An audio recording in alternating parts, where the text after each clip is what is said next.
안녕하세요. 자신의 참 가치를 찾아가는 타오 튜브입니다. 오늘 소개해드릴 책은 신체 나이를 거꾸로 돌리는 몸속 시계의 비밀, 장기의 시간을 늦춰라입니다. 이 책의 저자 이토 히로시는 게이오 대학 의학부 교수로 내장 전문가라고 소개가 되어 있습니다. 여기서 말하는 장기의 시간이란 간단하게 말씀드려서 장기의 시간이 빨리 가면 우리의 몸과 마음의 건강은 악화되어 수명이 단축되는 것이고, 장기의 시간이 천천히 가면 몸과 마음이 건강해지고 장수할 수 있다는 것입니다. 장기에는 저마다 수명이 있는데요. 예를 들면 심장은 어떤 동물이든 평생 약 20억 회를 뛴다고 합니다. 따라서 심장이 빨리 뛰는 동물일수록 수명이 짧은데요. 쥐의 심장은 1분에 300회 정도 뛰고 인간은 1분에 50에서 80회 정도 뛰므로 우리는 쥐보다 훨씬 오래 삽니다. 같은 인간이라도 일반적으로 맥박이 느린 사람이 장수하는 경향이 있다고 합니다. 나이가 들수록 장기의 기능이 점점 쇠퇴하는데요. 그러나 장기의 노화 속도가 모두 똑같지는 않습니다. 즉, 인생을 살면서 장기의 시간은 저마다 다르게 흘러간다는 뜻입니다. 저자는 여기서 메타볼릭 도미노라는 개념을 말하고 있는데요. 대사증후군이 불러오는 질환들이 마치 도미노패가 하나하나 쓰러지듯 연쇄 반응을 일으키며 진행된다는 것이죠. 이 도미노 현상은 장기의 시간이 빨라짐에 따라 잇따라 발생합니다. 구체적인 예로 과식이나 운동 부족 같은 생활 습관은 첫 번째 도미노패를 쓰러뜨리고 야금야금 몸무게가 늘어 비만이 됩니다.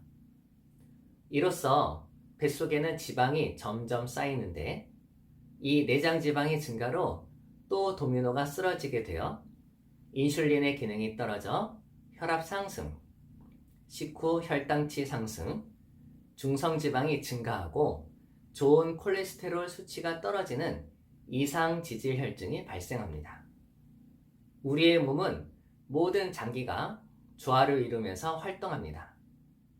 건강할 때에는 모든 장기가 몸 전체를 위해 팀플레이를 하지만 어느 순간에 어떤 장기의 시간이 빨라지면 이 장기는 팀플레이가 아니라 개인 플레이를 하게 되고, 이어 다른 장기도 연쇄적으로 영향을 미치면서 장기의 시간이 함께 빨라집니다. 마라톤 같은 경기를 보면 페이스메이커 역할을 하는 선수가 있는데요. 장기도 페이스메이커 역할을 하는 장기가 있어서 다른 장기의 시간에도 큰 영향을 미쳐 건강 상태를 좌우하게 되는데요. 우리 몸에서 페이스메이커 역할을 하는 장기는 무엇일까요? 그것은 우리 몸에서 가장 많은 혈액을 사용하는 장과 신장입니다. 장은 전체 혈액의 30%, 신장은 20%를 사용한다고 합니다. 참고로 두뇌는 15%를 사용한다고 하네요. 장은 소화흡수를 통해 우리 몸에 에너지를 만들어야 하므로 많은 혈액을 사용하는 것이죠. 소화와 배설에 관계된 이 두 장기가 일반적으로 가장 노화가 빠르다고 볼 수 있습니다. 그래서 다시 얘기하면 소화와 배설을 잘 조절하는 것이 장기의 속도를 늦추는 가장 우선순위라고 할 수 있는데요. 이것은 스트레스와 밀접한 관계가 있습니다. 그러면 어떻게 하면 장기의 시간을 늦출 수 있는지 여기서 10가지 생활 수칙을 소개하고 있습니다. 장기의 시간을 늦추는 첫 번째 수칙. 천천히 먹으면 장의 시간도 늦어진다. 흔히 빨리 먹는 사람은 살이 찌기 쉽다고 합니다. 빨리 먹다 보니까 배부르다는 신호를 뇌에 알려주기도 전에 윗속에 음식물을 가득 채워넣는 것이죠. 그런데 이렇게 음식을 빨리 먹는 사람은 스트레스가 가장 중요한 원인이라는 것입니다. 스트레스를 받으면 단 것이 먹고 싶고 음식에 탐닉하는 사람들이 많이 계시죠? 하지만 먹는다고 스트레스가 풀리지는 않습니다. 스트레스 해소는커녕 부메랑처럼 더 큰 스트레스로 되돌아오고, 이런 악순환은 장기의 시간을 점점 더 빨라지게 합니다. 여기서 제시하는 방법으로는 식사 전에 호흡을 고르고 잘 먹겠습니다 라고 말을 해보라는 거죠. 그리고 종교를 불문하고 식사 전에 감사의 기도를 올리고 마음을 가라앉힌 다음에 먹기를 권하고 있습니다. 야구 중계를 보다 보면 선수들이 껌을 씹는 모습을 종종 볼 수 있는데요.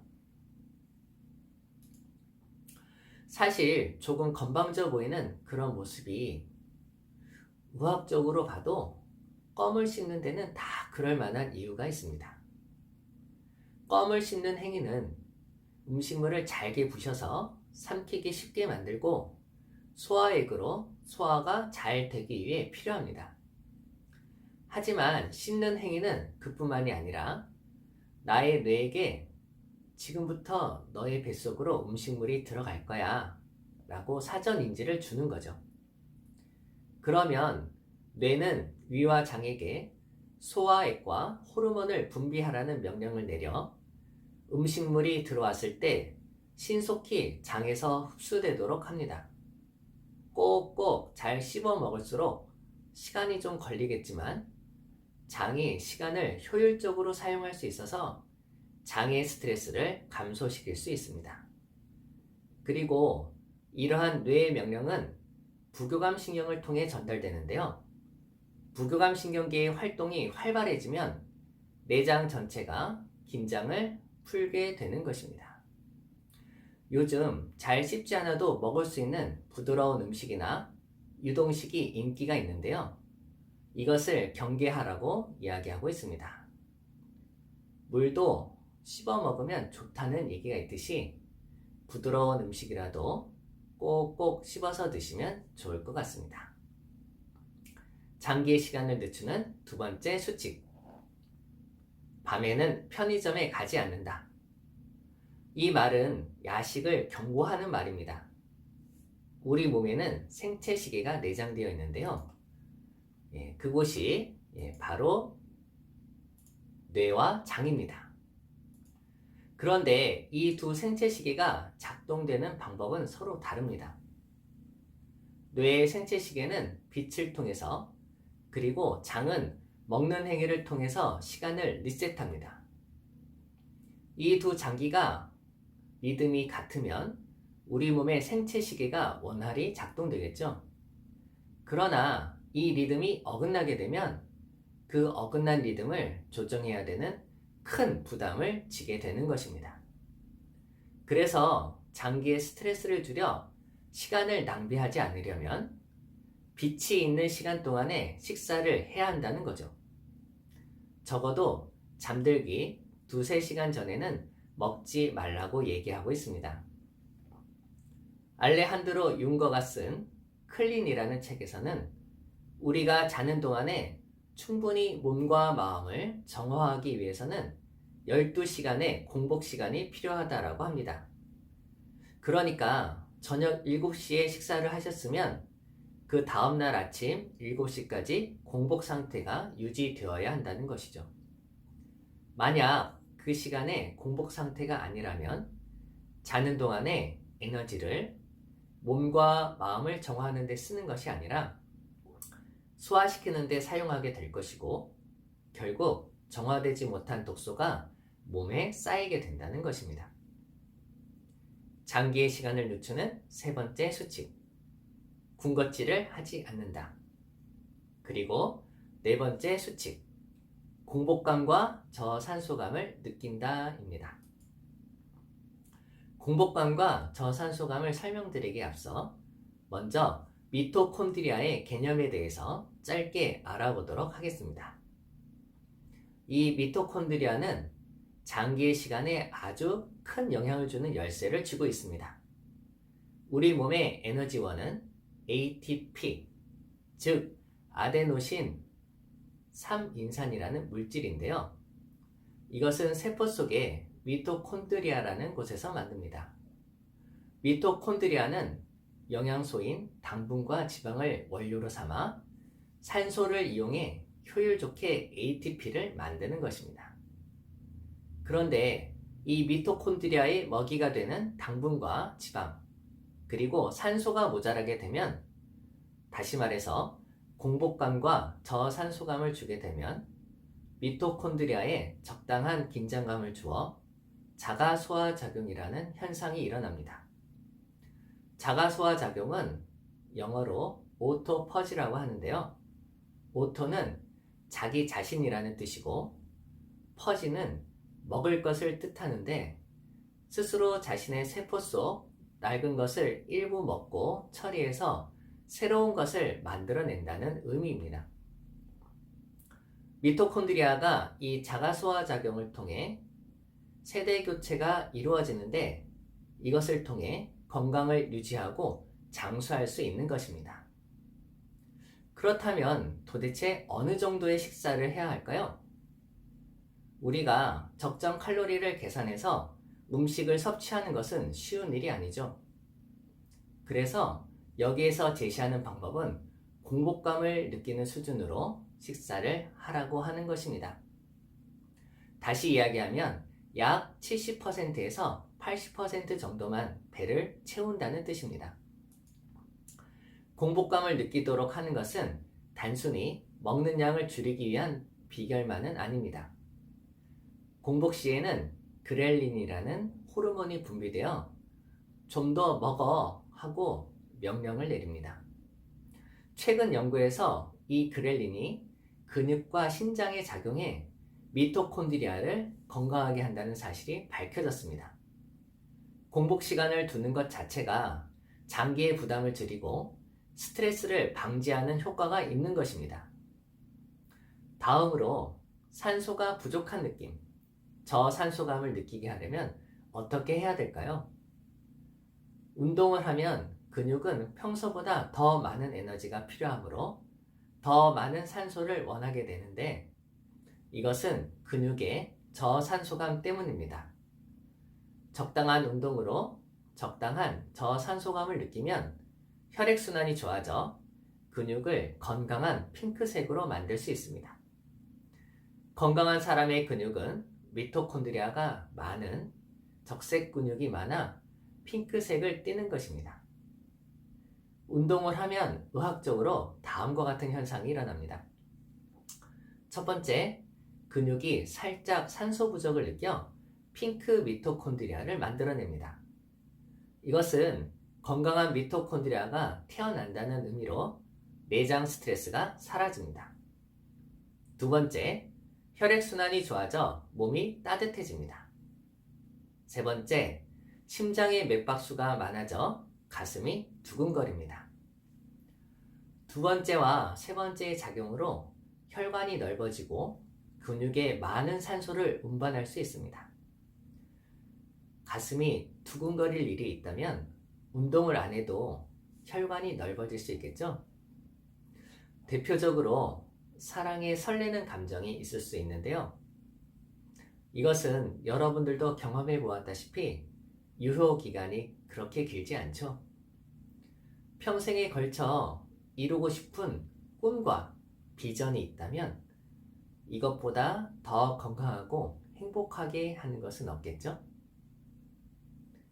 장기의 시간을 늦추는 다섯 번째 수칙. 운동은 밤보다 아침에 한다. 사실 이것에 대해서는 학술적으로 의견이 분분한 내용입니다. 저자가 여기에서 운동을 밤보다 아침에 하라는 것은 아침에 일어날 때 몸이 잠에서 깨어나기 위해서 교감신경이 활발해지는데, 이때 혈압이 올라가고 혈당이 올라가게 됩니다. 당뇨병 환자의 경우 아침을 조금만 먹어도 혈당이 크게 올라가는 경우가 많습니다. 아침에 혈당이 올라가면 점심과 저녁을 먹으면서 점점 더 혈당이 올라가게 되는데요. 이러한 현상을 세컨드 밀 효과라고 합니다. 이 현상이 뚜렷한 사람에게는 아침 운동이 하루 전체의 혈당을 떨어뜨리는데 효과적입니다. 고혈압인 경우에는 잠자리에서 일어나자마자 운동을 하면 혈압이 올라갈 수 있으므로 바람직하지 않을 수 있습니다. 저는 명상 전문가로서 명상을 가장 효과적으로 할 수 있는 시간대를 알려드리고자 합니다. 첫 번째로 가장 효과적인 시간은 인시입니다. 그리고 두 번째로 효과적인 시간대는 자시입니다. 인시는 새벽 3시에서 5시, 그리고 자시는 밤 11시에서 새벽 1시까지입니다. 우리나라 표준 시간은 일본 동경시에 맞춰져 있으므로 30분의 시간 차이가 발생합니다. 그래서 그것을 감안하면 인시는 새벽 3시 반에서 5시 반, 자시는 밤 11시 반에서 새벽 1시 반이라고 할 수 있습니다. 예로부터 수행자는 인시에 일어나고 자시에 잔다는 말이 있습니다. 일어나서 명상으로 시작하고 하루를 명상으로 마무리하고 자는 거죠. 그런데 이것이 보통 사람들에게는 수면 시간이 적게 느껴질 수 있습니다. 그러나 우리의 몸과 마음이 자연 치유력을 완전히 회복하게 되면 이것이 가장 자연스러운 방법인 것입니다. 명상은 자율신경계의 균형을 회복해서 스트레스를 완화해주는 탁월한 효과가 있으므로 명상을 실천해 보시기 바랍니다. 장기의 시간을 늦추는 6번째 수칙, 갓난아기처럼 산다. 저자는 갓난아기처럼 순수한 마음을 회복하고 갓난아이가 하는 호흡법인 단전호흡을 하라고 이야기하고 있습니다. 아울러 몸과 마음의 긴장을 단숨에 사라지게 하는 가장 뛰어난 방법은 호흡이다 라고 이야기하고 있습니다. 이 책의 저자의 직업이 의사라서 그런지 제가 보는 관점에서는 호흡에 대해서 자세하게 다루고 있지는 않습니다. 단전호흡에 대해서는 수련에 관련된 책을 소개해 드릴 때 자세하게 다루도록 하겠습니다. 마찬가지로 7번째에서 10번째 수칙까지는 중요한 내용이지만 이 책에서는 자세하게 다루고 있지는 못합니다. 그래서 일괄적으로 묶어서 말씀드리겠습니다. 장기의 시간을 늦추는 7번째 수칙, 늘 성실해야 한다는 강박관념을 버린다. 8번째 수칙, 3의 배수로 친구 사귀기를 시작한다. 9번째 수칙, 상상을 많이 한다. 10번째 수칙, 좋은 추억만 담은 마음속 앨범을 만든다입니다. 7번째, 9번째, 10번째 수칙의 내용은 한마디로 마음을 잘 다스리라는 이야기입니다. 그리고 여기서 뇌를 언급하지는 않았지만 뇌를 잘 활용하라는 것입니다. 역시 이것은 제가 명상 전문가로서 나중에 자세하게 다루도록 하겠습니다. 8번째 수칙은 인간관계를 잘하는 사람이 통계적으로 건강하게 산다라는 이야기인데요. 제가 생각하는 인간관계를 잘하는 가장 중요한 핵심은 인성이라고 생각합니다. 인성은 지식으로 배우거나 얻을 수 없죠. 느끼고 체험하는 교육을 통해서 인성을 회복할 수 있습니다. 인간관계와 인성 또한 나중에 이것과 관련된 책을 소개해 드릴 때 자세하게 다루도록 하겠습니다. 이 책에서 안내해주는 생활 수칙을 잘 실천하셔서 장기의 시간을 늦추고 건강하고 행복한 삶을 영위하시길 바랍니다. 감사합니다.